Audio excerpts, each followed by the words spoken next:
Bonjour à tous et à toutes, c'était Distance Pro, quand allez-vous? Moi ça va super bien, alors aujourd'hui vidéo super cool. Aujourd'hui on va apprendre à faire du montage vidéo sous Linux en utilisant un logiciel qui s'appelle KDEN Live. Ben écoutez, on va pas perdre plus de temps, on va sauter dans le sujet de la vidéo dès maintenant. Go! Ok, alors bienvenue sur Linux, on est sur Linux Mint 17.3 et on a la version du bureau KDE parce que je l'avais jamais utilisé, donc je me suis dit pourquoi pas. Alors, on va lancer KDEN Live. Voilà, il va y avoir un lien dans la description pour vous montrer comment télécharger ce logiciel. Et vous allez voir, c'est super simple à utiliser et c'est quand même très puissant. Donc, quand vous allez le lancer pour la première fois, il va vous donner une sorte de petit menu pour vous guider à faire le setup initial. Puis bon, par exemple, moi dans le setup initial, j'ai dit que je voulais avoir des vidéos par défaut en 1080p, 30 fps. Donc, une fois qu'on a ouvert ça, on peut faire ajouter un clip. Donc, clic droit, ajouter un clip. Et moi, j'ai mis ça sur le bureau. Donc, on va aller chercher les fichiers que j'ai prévus. Donc, j'ai des photos, des vidéos et une musique. Alors, je me suis amusé. Je suis allé prendre des photos de fleurs et des vidéos dans le jardin pour faire cette belle vidéo. Alors, dans le navigateur de fichiers, vous pouvez faire clic droit et ajouter, par exemple, un dossier. Donc, je vais appeler le mien vidéo. Vidéo. Bien sûr, je vais mettre tous mes vidéos dans le dossier vidéo. C'est simplement une question d'organisation. Voilà, les vidéos vont là. Ensuite, je peux me créer un dossier pour les images. Donc, je vais prendre mes images et je vais les glisser dans ce dossier. Et la musique, je peux la laisser là. Donc, on a ici une timeline. On peut changer le nombre de pistes vidéo et le nombre de pistes audio dans les paramètres. Donc, configuration, il y a plein de trucs. Vous n'allez pas manquer de rien. Donc, je vais vous présenter l'interface rapidement.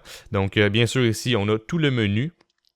Mais ce que je vais vous présenter, c'est plus les boutons qui sont affichés en ce moment. Donc, c'est ici, assez classique. Nouveau, ouvrir, enregistrer. Ça, c'est CTRL-Z, CTRL-Y en fin de compte, le undo et le redo. Copier-coller et ensuite, on a un bouton pour faire le rendu quand tout est terminé. Ici, qu'est-ce qui est intéressant, c'est qu'on a une place pour prendre des notes pour notre projet. Donc, c'est quand même cool. Et ici, on a donc la liste des effets. Et si on aurait un clip sélectionné, on verrait la liste des effets qui sont utilisés sur ce clip. Et ici, on a les transitions qu'on peut ajouter entre les clips.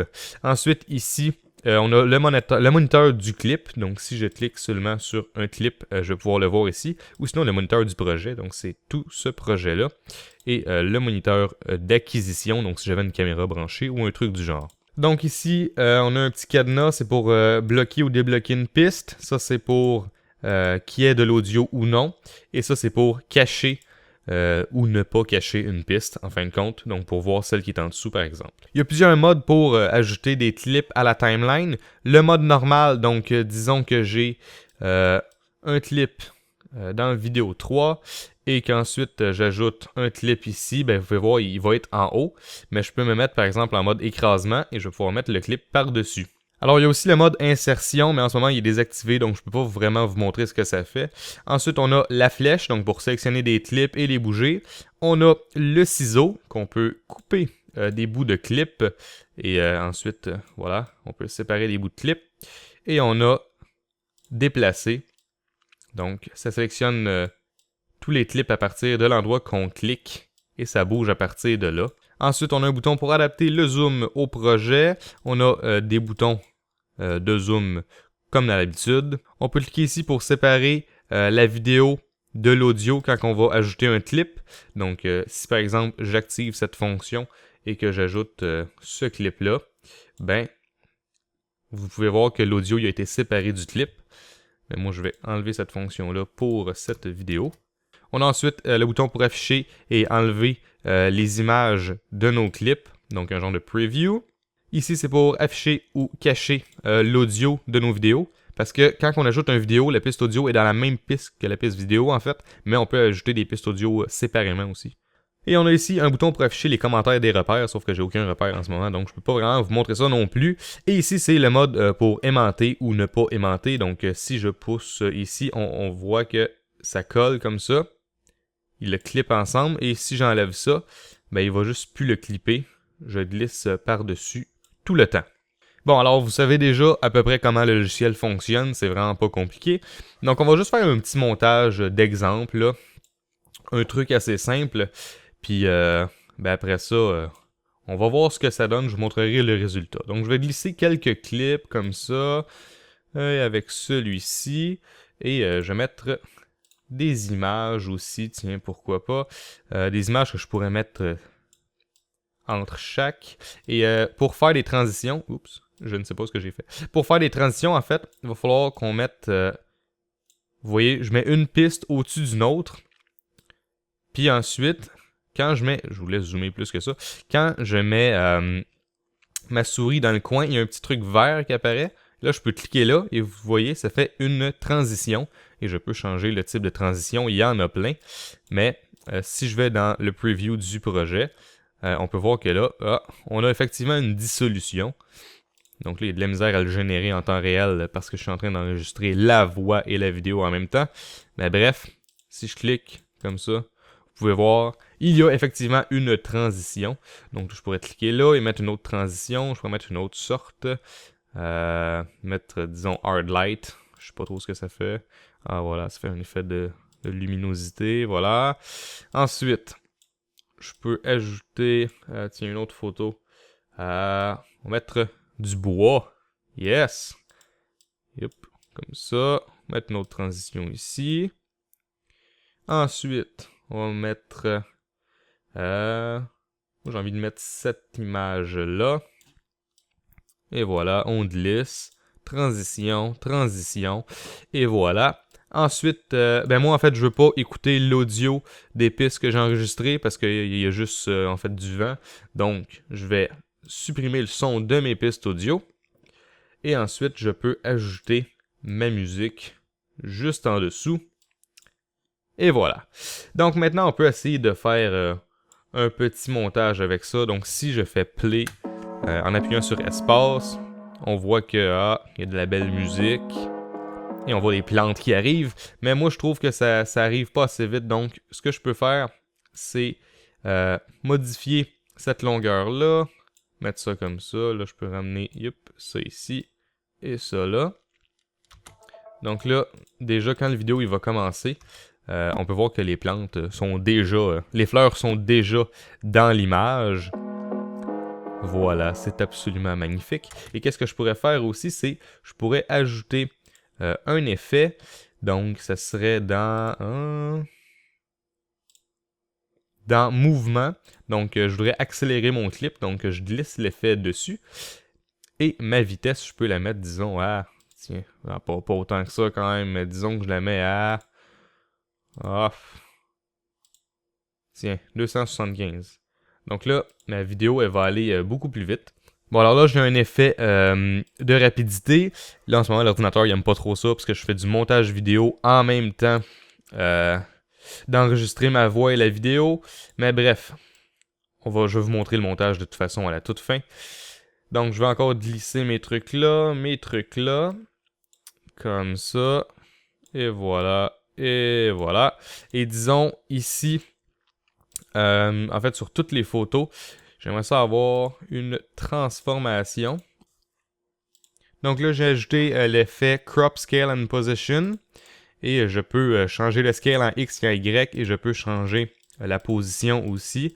Donc moi, je vais essayer de me mettre à peu près au milieu. Et voilà. Un beau zoom sur la mouche. Ensuite, moi, je veux que la vidéo...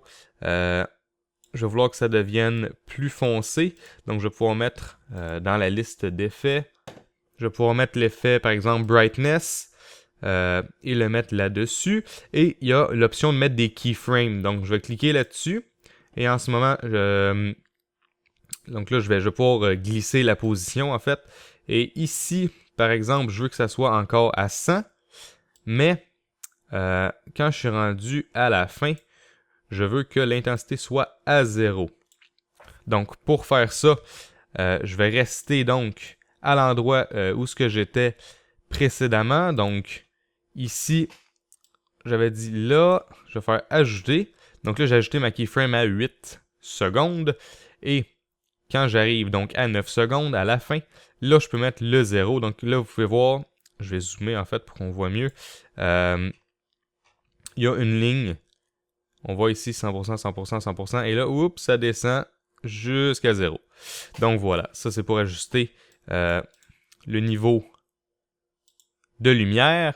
Et ensuite, je vais voir que mon volume aussi, il descend. Donc je vais aller dans la liste d'effets encore une fois. On va aller dans correction du son. On va aller chercher le volume. Et c'est marqué qu'on peut faire des keyframes. Donc on va mettre ça ici. Et on va cliquer sur keyframe. La position, je vais mettre, disons, ici. Je vais être encore à 100%. Mais à la fin, je veux être à 0.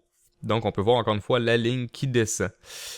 Donc, là c'est sûr, j'ai pas synchronisé mes clips avec la musique et tout. Mais vous pouvez voir que ça serait super simple à faire. Parce que disons que je me mets directement ici. Je peux zoomer et voir absolument tous les pics de son. Je peux tout voir où ils sont pour pouvoir synchroniser donc mes images avec. Donc, je vais essayer de synchroniser à peu près mes trucs et ensuite, je vais vous montrer le montage que ça a donné. Ok, alors j'ai tweaké le montage un petit peu, donc je vais faire le rendu et ensuite, on va voir ce que ça donne.